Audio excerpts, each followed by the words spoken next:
Governments are mostly focused on labeling AI-generated content. Creative professionals like you and me are more focused oftentimes on the copyrighted data being used to train the LLMs. So today we're going to look at the very differing concerns, what countries have made, what legislative measures, and what all of this means for creatives like us.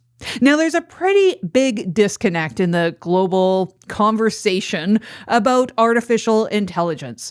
So governments in India, the EU, and the US are primarily focused on regulating the output of AI. And these regions are acting on potential societal or business and political harms of things like deepfakes, misinformation, and other forms of deceptive content.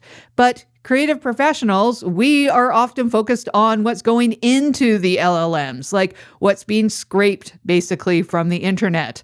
We are pretty concerned with the unauthorized and very uncompensated scraping of copyrighted work to train AI models in the first place for these corporations to profit from. And in this episode, we're going to look at this input versus output gap in the conversation. I'll cover some of the latest legislation aimed at regulating AI, which is usually not addressing the primary economic and ethical concerns of creators, but at least doing something to help identify what is synthetic versus what was created by a human is good. And just this week, a couple of days ago, we got a major update from Australia that shows that some governments are finally starting to listen to the people impacted by all of our IP being scraped into LLMs. Hi, I'm Jen, and this is the Human Internet Theory. And in this show and podcast, I talk about changes to human creative content on the internet and how that is affecting the creative professional industry, what we need to know, and when possible, what we can do in response. Before we get to the core issue for creators, we will first look at what governments around the world are actually doing right now.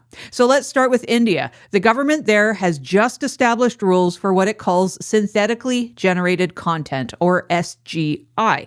And this is defined as information that is artificially or algorithmically created, generated, modified, or altered using a computer resource in a way that appears reasonably authentic or true. This framework puts a burden on both the user and the platforms that are displaying this content. So users of those platforms have to declare if their upload is SGI. So that's kind of one issue right there. Then the platforms must use technical tools to verify that declaration. So if the content is SGI, it has to be clearly marked. And that clear mark is covering 10% of the surface area for visual content, or the first 10% of the duration for the audio. So this is applying to all content from creative work to those more malicious deepfakes. Now, China has also implemented new requirements. AI-generated content must be labeled with a watermark that covers at least 5% of the shortest side of the content, along with metadata that tags that content. So the tech platforms there are legally required to enforce this measure. The EU has its AI Act now, which applies to any provider in the EU market. So most generated content is falling into what they call a limited risk category. And according to IBM, this category imposes transparency requirements, which means disclosing that content that's AI generated. And I'll put that article in the description. So this obligation is on the provider of the AI system, while the disclosure of the say deepfakes or the generated content is on the person who is deploying that content. So the USA and UK have very little in place right now. Now in Canada, a new minister of AI has been appointed, but new legislation is still just in the planning stage. It seems like old legislation was kind of scrapped when this change occurred. So this is now restarting with the new Canadian government. This kind of inaction or slow action from many of the Western countries leads to many court cases. That's what happened happens when there isn't really legislation in place. So that's what makes the recent news from Australia pretty important and interesting. On October 27th, just a couple days ago from the time of recording, the Australian government confirmed that it is ruling out a fair use style of exemption for AI training, for that ingesting of all of IP into LLMs. And that exemption of, fair use has been what corporations have been pushing for. They want that exemption so they can use all the stuff. So this is a really positive sign for creative professionals and all creatives anywhere.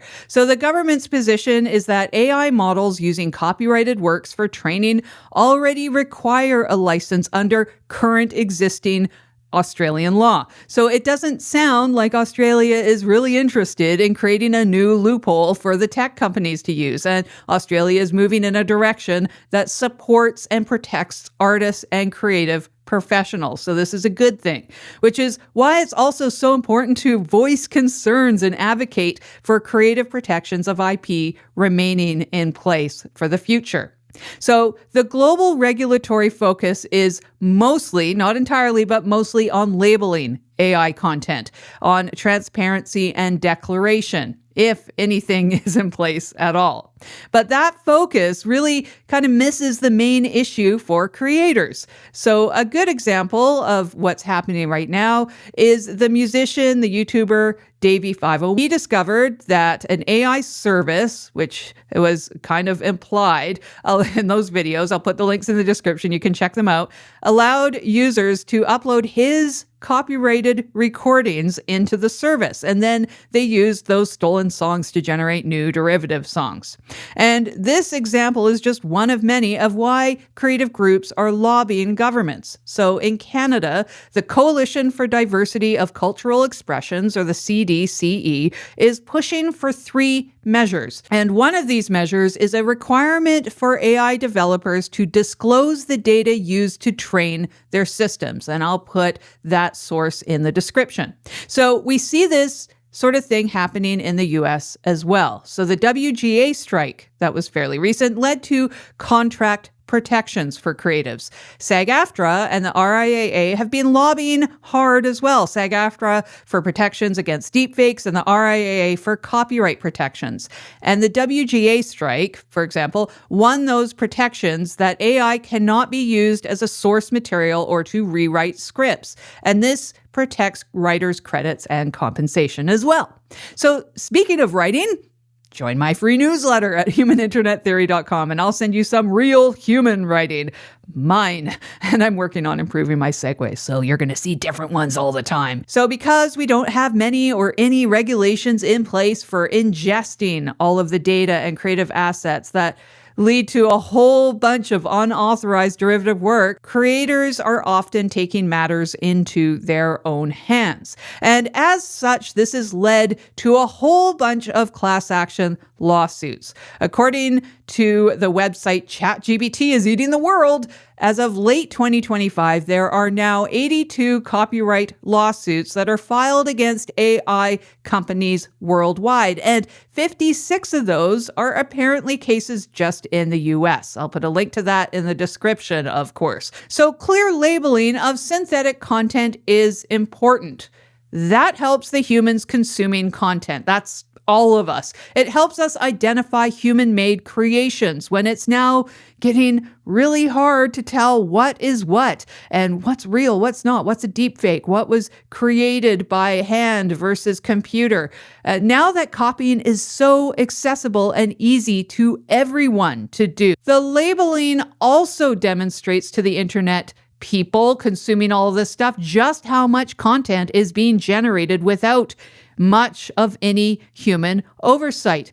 And some estimates are that it's already over half of the entire internet.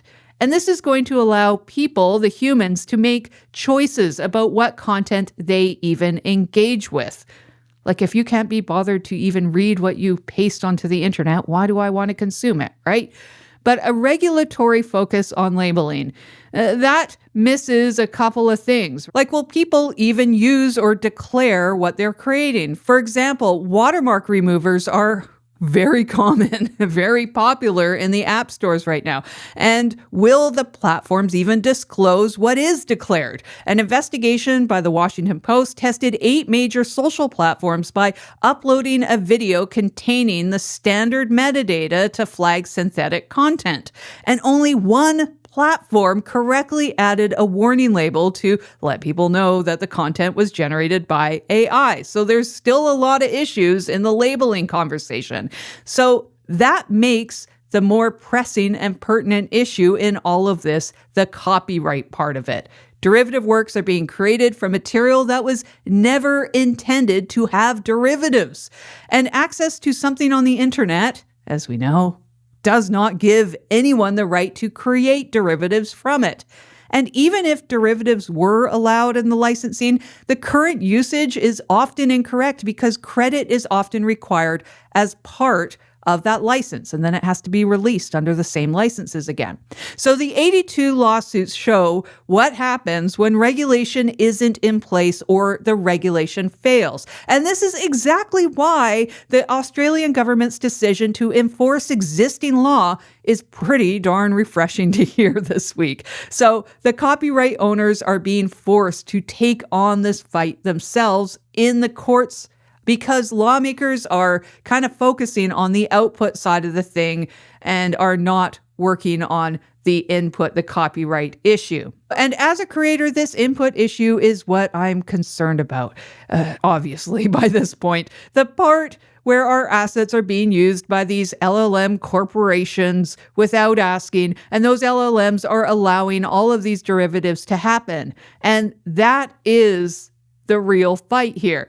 AI companies are building their models on an opt-out basis quite often, even if they're allowing the opt-out, even if that opt-out works, which is why we're seeing how the Sora 2 app came out with the opt-out, and there's a whole bunch of derivatives still being created from that material. And I'll put a link in the description to the video I did regarding that. So this is where the LLMs are kind of taking all the work and allowing these derivatives, and the creatives need to fight instead to have it removed from the dataset after the fact. That's broken, and that's not how things generally work. So I believe we need to be advocating for this opt-in model like we're seeing Australia support, which is the standard for all of our licensing in the past. One more thing to think about is how addressing the input, the ingestion, the scraping, the copyright stuff, that also could help what the lawmakers are trying to address with this labeling. Lawmakers want to stop the harms on the output, like the misinformation and the deepfakes. That's what they want. And that could be accomplished, to some degree at least, by controlling or checking the training data that's being used on the way in. And that work can involve checking for the bias or any dangerous material that causes the output harms. Anyways, all of this work can be opted into ethically and controlled more. And these kinds of models can then be used to create highly targeted, useful applications. And then those tools can be made that are very specific and useful and benefit humans and are on a smaller scale and use less energy and all that kind of thing, as opposed to the services now that reduce the number of apps and tools that are available to us for creativity, because they're services that just like replace the tools entirely.